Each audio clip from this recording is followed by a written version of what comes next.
Welcome back to Shine On Me, and today we're going to be talking about understanding needs versus wants.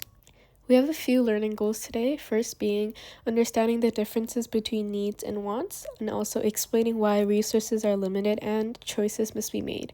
We also want to learn how to recognize how personal priorities will affect spending and practicing classifying real-world examples. To first start with our key concepts, we're going to talk about what are needs. Needs are things you must have to survive and live safely. For example, food, water, shelter, and more. Now, what are wants?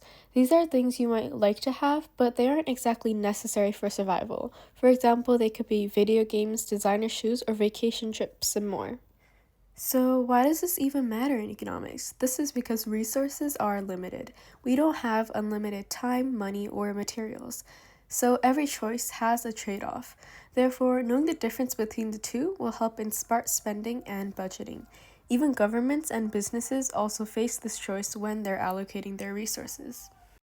Now, we're going to use this table to compare needs versus wants. First, let's start with the definition. Needs can be defined as things that are essential for survival and health, while wants are non-essential but rather for comfort and pleasure. Now, talking about the priority of the two.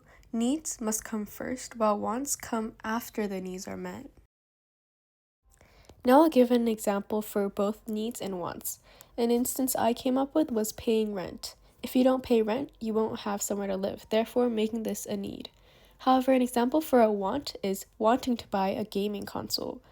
You won't necessarily not be able to live because you don't have a gaming console, but it doesn't change the fact that you still want the gaming console.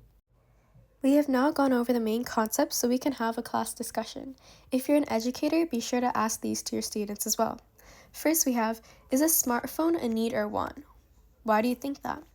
And also, can something start as a want and become a need? Make sure to give an example. And lastly, how might needs and wants differ between people in different countries or lifestyles? An example I could give is, someone who lives in a remote neighborhood but works in the city may not have access to public transportation, therefore needing a car as a way of transportation. On the other hand, someone who lives in a big city may have access to things such as subways, but rather would want a car for convenience. Next, I wanted to provide a sorting game as a class activity. The first step would be to give students cards or worksheets with items written on them. Some examples could be bread, Netflix, sneakers, medicine, and more. Now, each student can decide whether each item is a need or a want.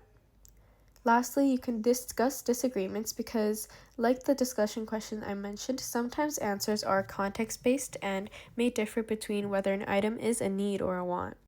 Lastly, if you want to give your students homework or if you're watching this yourself, make sure to reflect by making a list of 5 things you bought or used last week and marking each one as a need or a want. And lastly, it would be good to write 2 sentences about how this activity might change the way you spend money.